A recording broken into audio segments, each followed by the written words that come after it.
हमारे साथ में है। देखिए, मैथिली चुनाव तो लड़ रही है, लेकिन छठ का महापर्व है। मैथिली में चाहूंगी शुरुआत आप कोई छठ के गीत से ही करिए, आपकी पहचान वही है। बिल्कुल। गला बिल्कुल फंस गया है। आठ ही काठ के कोठरिया हो दीनानाथ, रूपे छल लागल केवाड़, ताही ऊपर चढ़ी सुतल हो दीनानाथ, बाजिनी के बड़वा धैल मैथिली छठ इस बार खास क्यों है आपके लिए? क्योंकि हम अपन विधानसभा क्षेत्र में छी। अब ऐसा लग रहा है मैं पूरा विधानसभा क्षेत्र, मेरा परिवार समान, मेरा परिवार तुल्य, मैं उनके साथ छठ मना रही हूँ। एक आवाज शारदा सिन्हा की रही, एक मैथिली ठाकुर की बन रही है, और आप केवल देश में नहीं विदेश में भी अपना नाम कमा चुकी हैं। जो छठ है वो बदलता आपने भी देखा है कि तब के छठ में अब के छठ में कितना अंतर पाती है। मेरा सौभाग्य है कि शारदा जी के साथ आपने मेरा नाम उसी वाक्य में रखा, क्योंकि छठ मतलब कि शारदा सिन्हा जी हैं। और दूसरा है, आपने क्या सवाल पूछा दूसरा? कि कितना बदलता हुआ छठ आप देख रही हैं आज के समय में, क्योंकि आप तो बिल्कुल बचपन से ही संगीत से जुड़ी हुई हैं, छठ के भी गीत गाती आई हैं, लेकिन तब के छठ में और आज के छठ में जब आप लोगों के बीच पहुंच रही हैं, उसमें क्या अंतर पाती हैं छठ के पर्व में भी और लोगों में भी? जी, धीरे धीरे पर्सपेक्टिव का फर्क है, क्योंकि जब मैं इन लोगों की उम्र की थी तब मैं गाँव में छठ पूजा देखती थी। तब हमारे लिए छठ मतलब अनुशासन, सबसे पहले नियम और पवित्रता को बनाए रखना। तो बच्चों को अभी भी डांट पड़ती होगी, गए यही रूम में नहीं जो इना नहीं खो, क्योंकि जब प्रसाद की खुशबू आती है तो हम अपने आप को रोक नहीं पाते वो खाने के लिए, लेकिन हमको एक समय के बाद ही खाना होता है। तो जब वो बचपन में वाली जो छठ की मेमोरीज है वो इसी प्रकार है कि अनुशासन बहुत जरूरी है, बड़ों की बात मानना।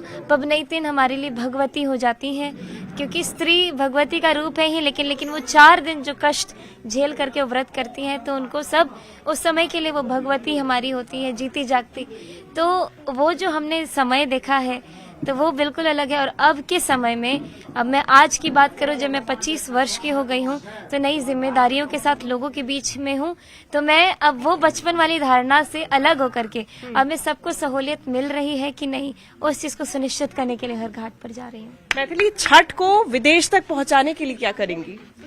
मैं अभी तो इस क्षेत्र में बहुत नई हूँ, प्लानिंग और प्रोसेसिंग धीरे धीरे चल रही है। 10 दिन हुए हैं मुझे यहाँ पे आए हुए, लेकिन आगे मैं क्या कुछ करने वाली हूँ, ये विजन मेरे साथ बहुत लोग हैं जो मिलकर बना रहे हैं। संगठन के लोग, मेरे भाई बहन लोग हैं, मेरे चाचा चाची लोग हैं।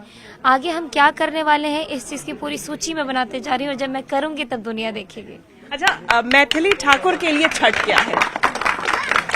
छठ समर्पण है, प्रकृति की पूजा है, और ये जो 3, 3.5, 4 दिन है, हम लोगों के लिए महापर्व त्योहार ऐसा है जिसमें कोई भी जात पात धर्म सबसे ऊपर उठ करके छठ महापर्व की पूजा सब लोग करते हैं। बिल्कुल, और आपके लिए भी वही है जी। छठ की बात की जाए, देखिए छठ का आज भी खरना होना है, आज की क्या तैयारी रहेगी? कल अर्घा देना है, आप भी पहुंचेंगी घाट? आज मैं शाम में तो सबसे पहले जितने घर में घुस सकती हूँ प्रसाद खाने के लिए आज सिर्फ वही हो रहा है। और मेरा जिस प्रकार स्केड्यूल रहता है सुबह से लेकर के शाम के, रोड मैप जिसको बोलते हैं, वो जैसे खत्म होता है तो घाट पे चली जाती हूँ। छठ तो है ही, लेकिन इसके साथ साथ आपका प्रचार भी है। सबसे ज्यादा चैलेंजेस क्या मान रही हैं प्रचार के दौरान? क्या राजनीति एक चैलेंज? जब मैं जमीन पे अपने लोगों के साथ हूँ तो रियलिटी में हर एक इंसान मेरे साथ है, लेकिन जब कभी भी मैं फोन खोलती हूँ और सोशल मीडिया देखना शुरू करती हूँ तो लगता है वो उनकी एक अलग ही दुनिया चल रही है, जिसमें मेरी हर एक बात को पता नहीं, अभी मैं कुछ बोल रही हूँ तो इसी में से 2 सेकंड कहीं से काट के 2 सेकंड आगे का पीछे का जोड़ के वो लोग कुछ नया कंटेंट बना सकते हैं। और फिर क्योंकि मैं खुद एक सोशल मीडिया के प्लेटफॉर्म से उभरी हुई हूँ और एक सोशल मीडिया की एक्टिव यूजर रही हूँ, कंज्यूमर भी रही हूँ, तो मुझे मालूम है कि लाइक्स और व्यूज के लिए लोग किस हद तक जाते हैं या फिर जो भी है, मैं ज्यादा नहीं कहना चाहूंगी, लेकिन सोशल मीडिया से मैं पूरी तरीके से कट ऑफ हो चुकी हूँ, क्योंकि मुझे वास्तविकता में जो खुशी मिल रही है और जो प्यार समर्पण, आप देखिए सिर्फ मुझे देखने के लिए लोग इधर अपने घर से बाहर निकल के मुझे मिलने के लिए आए हैं। ये तो मेरा सौभाग्य है कि मुझे प्रधानमंत्री जी ने खुद चुन के एक युवा प्रत्याशी को, ऊपर से महिला, ऊपर से इतनी कम उम्र की आप सभी की बेटी को, हाँ, मेरे लिए बहुत बड़ी उपलब्धि है। क्योंकि ये आपने सोशल मीडिया की अभी बात कही, एक फोटो भी आपकी वायरल हुई थी जिसमें आप मखाना खा रही थी पाग पहन के, वो पाग विवाद खूब बढ़ा था। दूसरी तरफ मंच से केतकी सिंह जी का जो बयान आया था पाग को लेके, उसको भी लेके काफी ज्यादा विवाद हुआ था। उसमें आपको लगता है कि जो उन्होंने बोला वो ठीक था?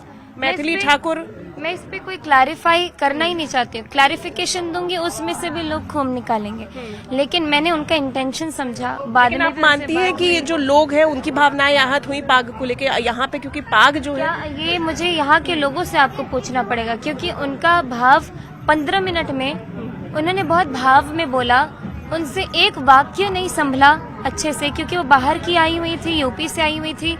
उनके यहाँ पे जो भी पगड़ी है, पाग है, पग है, वो लोग जो भी कह के उसके बोलते हैं, उनके कल्चर में बेटी या फिर नारी शक्ति किसी भी चीज से ऊपर है।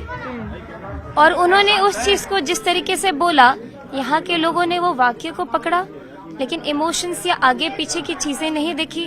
खैर, मैं इस पे और ज्यादा एक्सप्लेनेशन नहीं, विरोध कर रहा था कि अरे लड़की है, बच्ची है, लेकिन जो मैं देश के प्रधानमंत्री मोदी जी के नेतृत्व में मैंने जो रह करके सीखा है, वो सब चीज से ऊपर। मैथिली, आरजेडी की तरफ से कहा जा रहा है, महागठबंधन की तरफ से कहा जा रहा है, हम छठ पे या फिर उसके बाद अपना मैनिफेस्टो जारी करेंगे। और मैनिफेस्टो आपके लिए भी महत्वपूर्ण है। आपके मैनिफेस्टो में क्या रहेगा? पार्टी मैनिफेस्टो ही। ये मैथिली ठाकुर है, अलीनगर पहुंची हुई है अपने विधानसभा क्षेत्र में, और यहीं पे प्रचार प्रसार तो कर रही है, लेकिन छठ का पर्व है, तो ये छठ का महापर्व भी यहाँ पे लोगों के बीच में मनाती हुई नजर आ रही है। न्यूज़ 18 इंडिया के लिए विपिन पुजारी के साथ शिवांगी द्विवेदी।